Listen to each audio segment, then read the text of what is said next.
Uh, so it's really nice to join you all today, both here in New Paltz live for first talk in the Zendo live in quite some time in New Paltz, and joining the rest of you virtually as well. It's really a joy to sit together with the full Sangha in this way.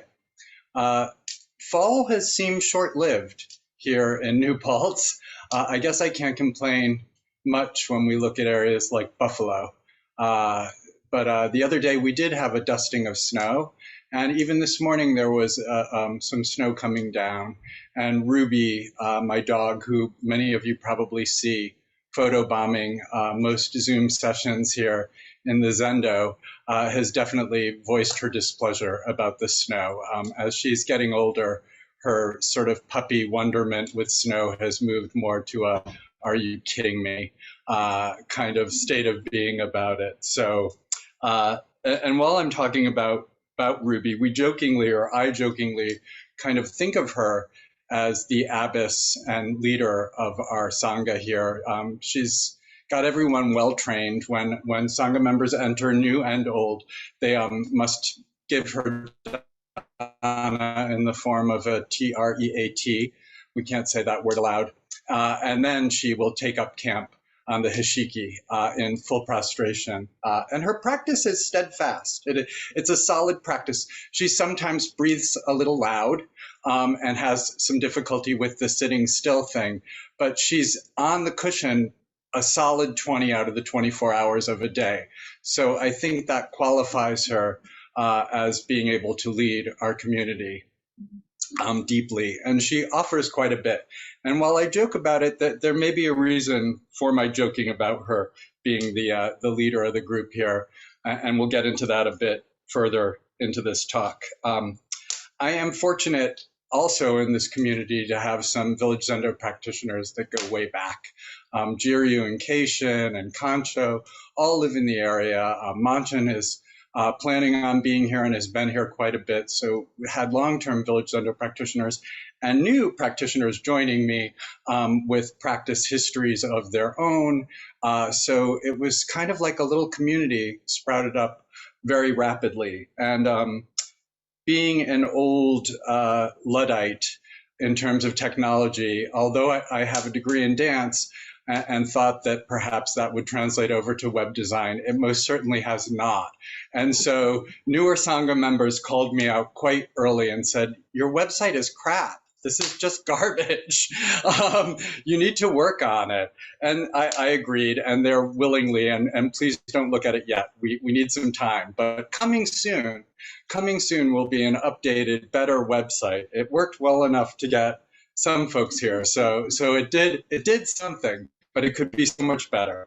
And so we had a meeting about what a new emerging, Zen center looks like, and what do we need? And words were used like branding and product and things that make me bristle to my core, that I understand, there is a value in, but I go, those are words I don't want to hear.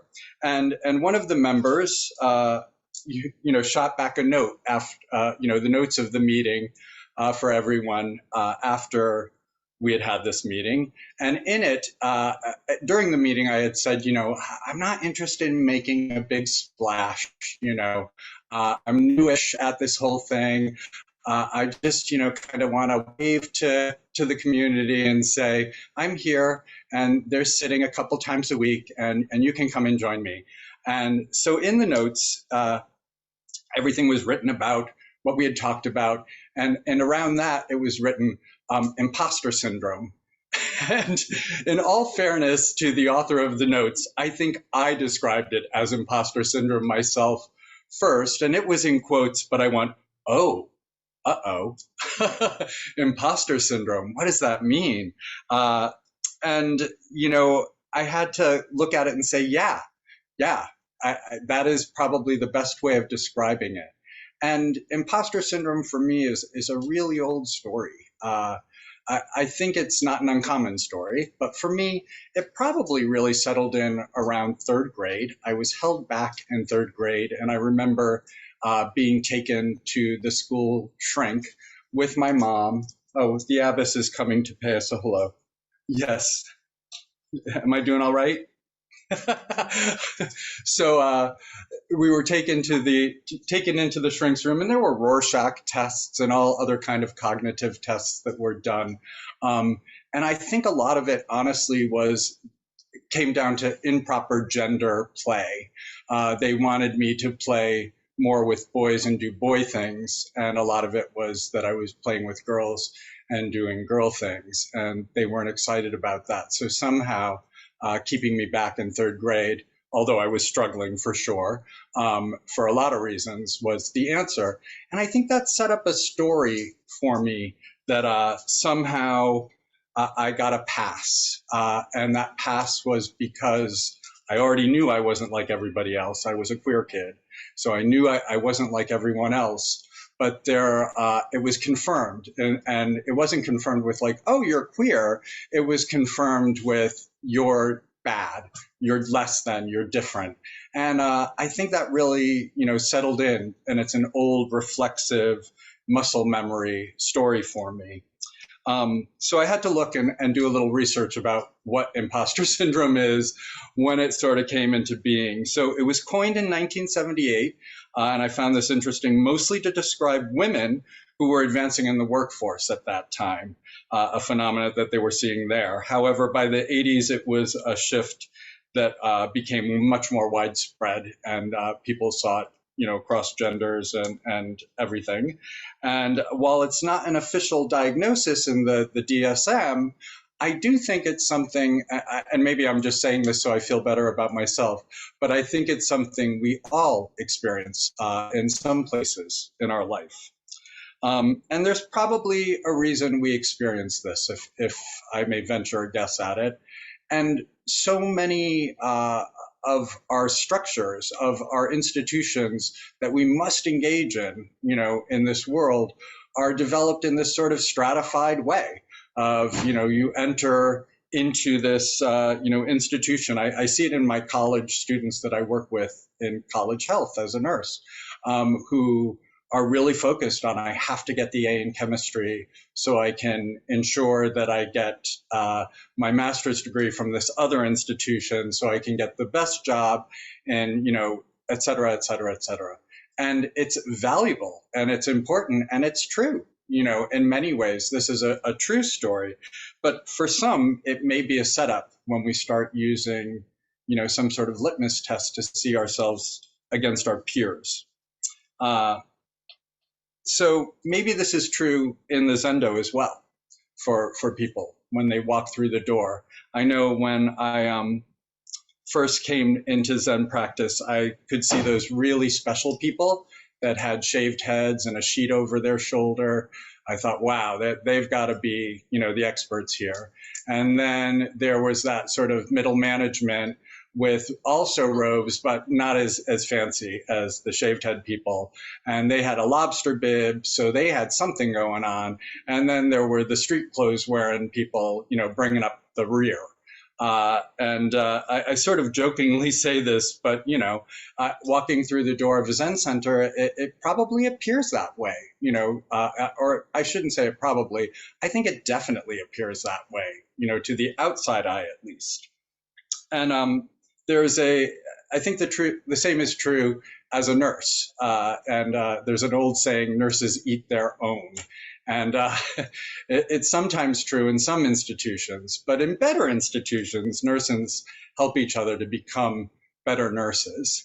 And there's a theorist, a nursing theorist, Patricia Benner, who wrote a nursing school must-read, and it's called From Novice to Expert.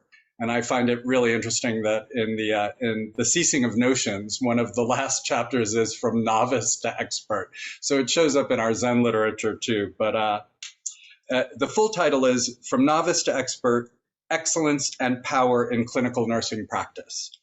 And she describes this 5-tiered sort of trajectory that nurses undergo as they become nurses and become more and more skilled at being a nurse in whatever field it is. And it starts with the novice, who really doesn't have any idea what it is. First day on the job, first day doing patient care. And then there's the beginner. And from the beginner, it goes to the competent, and from competent to proficient, and from proficiency to an expert. And she describes all of these sort of stages. And I think we can apply those in so many areas of our life, you know, that I'm a beginner or I'm a novice, and then I become proficient at something. The thing that I find most beautiful about Benner's description of this is she says it's not linear. This is not a linear journey. We aren't just, you know, become beginners and then have a final destination. And I think the same is true in our Zen practice as well. And it behooves us to remember that, you know, perhaps we get better and better at, you know, staying in our expert area, but forgetting about our novice mind and our beginner's mind, and having the clarity and the openness, you know, as Suzuki Roshi so, you know, gorgeously said, of the beginner is a loss if we only think of ourselves as experts. So I mentioned in my last talk that I had given about starting teaching this Koru mindfulness training to emerging adults, to our college population. And Koru, while being secular, you know, and that was a lot of what I had to learn, is how to teach this in a secular way, offers, you know, willingly bows to its Buddhistic roots and says, yes, much of what we offer here comes from the Buddha Dharma, but they're offering it in a secular way. And the beautiful thing about it for me is that it reminds me of really the basics of practice. I can get swept up in being a Zen student and forget about the most basic aspects of our practice. So Koru stresses observing mind, you know, really just sinking into our observing mind and using breath or our body awareness or sounds in the environment to be an anchor. And isn't that what our zazen is? Allowing us to be anchored so that we can kind of get out of that thinking, doing mind and just see what's going on, observe it. And I think they use the Buddhist image of the rushing river of thought, and that, you know, mindfulness practice is a ladder or a rope out of the river. And once you've noticed that you're, you know, in the river, you're already back out of it. And they're very gentle about it. Like, yep, that's what mind does. Mind creates thoughts, and you're going to create thoughts, and you're constantly going to be, yes, ma'am. You're constantly going to need to come back to your breath again and again and again, time after time. So I have to finish this talk. Yeah, I know. I love you so much, but you have to go. Oh, so the zazen I practice now isn't the zazen I practiced the first day that I sat zazen. And, you know, many years ago. And it's not different from that first period of zazen that I sat many years ago. It's not separate from it. So in the Zen tradition, as I was saying earlier, it's filled with forms, you know, so form laden. And as a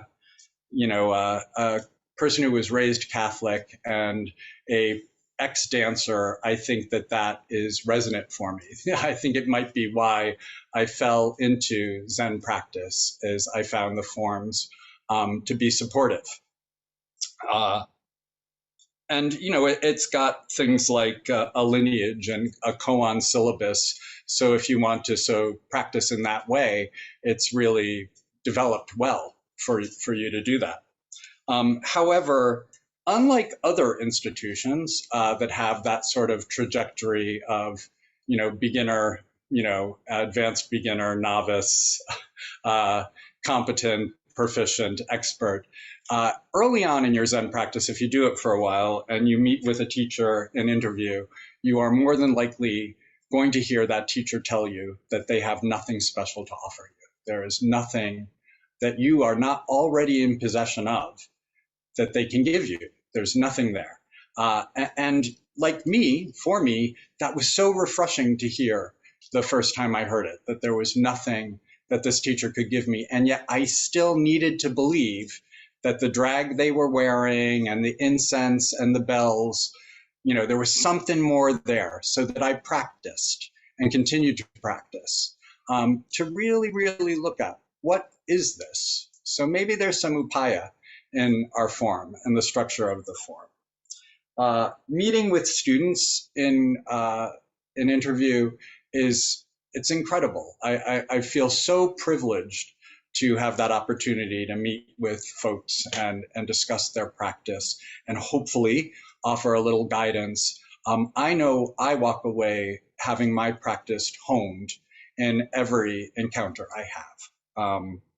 So recently I was working with a student who brought me a koan that I hadn't forgotten about it, but I hadn't thought of it in a while, and I hadn't heard it in a while, and I went, oh, I love this koan. And so I'm going to share it with you today because I think it speaks a little bit to what I'm talking about in terms of imposter syndrome. So when he was asked about Zen, Master Gutai simply stuck up one finger. He had a boy attendant who a visitor asked, "What kind of teaching does your master give?" The boy held up one finger too. Hearing of this, Gutai cut off the boy's finger with a knife. As the boy ran away screaming with pain, Gutai called after him. When the boy turned around, Gutai stuck up one finger. The boy was suddenly enlightened. When Gutai was about to die, he said to the assembled monks, "I have received the one finger Zen from Tenryu. I've used it all my life, but have not exhausted it." Having said this, he entered nirvana. It's so dramatic. As a queer, I just love it. It's so filled with drama. It's like 1940s Betty Davis drama, so big and dramatic.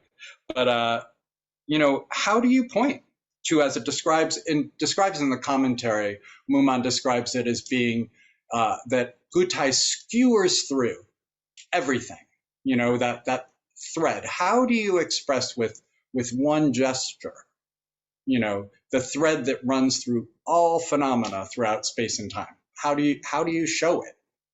So I feel for this boy, not only because he's had his finger cut off and has probably got a really bad bleed going on and needs to seek care immediately, but because, if we look at it metaphorically, he's had the carpet pulled out from under him because he's relied on being an imposter, relied on some mimicry of something as opposed to a true showing of being skewered through.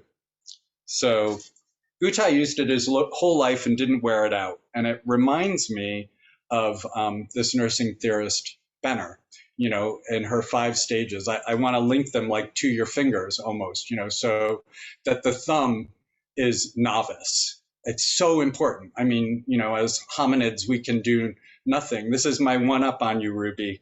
I got the thumb. She may be abbess, but I have a thumb. I have novice mind. And then, maybe the index is beginner's mind. And then we have the middle finger being competent and, proficiency. And finally, the pinky is expert. It's sort of stuck out in the air, holding a teacup. That's the expert mind. It doesn't serve us much. It's kind of in the way.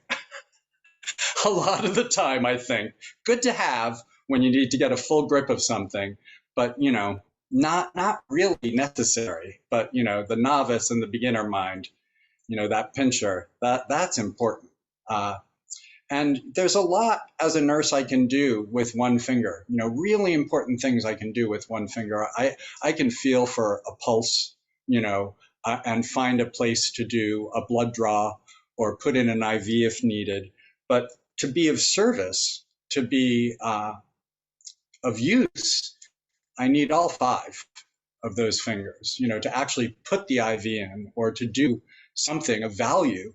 Our awareness of the universality of all phenomena is not enough, is what I'm saying. All of the fingers come into play, but I find it interesting that maybe awareness, if I use my, metaphor, is, beginner's mind. It's really there where there's the infinite possibility. We're not trapped by all the other parts that are just as important. So we may practice with an idea of a destination. That's part of the way we practice. And as students, we may feel like imposters from time to time. And as teachers, we may feel like imposters from time to time. And maybe it's not such a bad thing. Maybe it's not horrible to feel that way, to doubt ourselves a bit, so we don't get caught up in a story about who we think we are. So, using these Koru skills that they've been sharing with me and that I'm sharing with these college students, I see that getting out of that rushing river of thought gives me the ability to really see no separation. Nothing is separate. The universality. To see Gutai's one finger in that way. And, getting out of the river of thought when you see yourself as not separate from anything else, then you get the opportunity to see that what an imposter you really are, that this skin bag that's got a name and an identity and all of it attached to it is in it of itself, just being an imposter. We're nothing else than imposters. And that recognition gives you agency, to utilize all the aspects of your mind, not just the expert mind, but all of it. So I'm going to leave you with a poem that I kind of came across by accident, as I most often do when I'm looking for something to sum it all up. And it's from a Japanese poet. He died I think he was born in 1909 and died in 2014, lived a very long life. And his name is Michio Mado. And he's famous for a Japanese children's song called Little Elephant, apparently, which I couldn't find, but it's worth a Google. I'll leave it to Jifu. She'll find it. But he wrote a poem entitled Fingers, and I'm going to share it with you. Every time I look at my hands with my fingers open on my lap, I am moved. Tiny fingers are pulsating, as if they were petals of the flowers that bloomed in me. They look proud, they look happy, snuggling with each other, as if they had never been forced to do anything mean, anything despicable by me.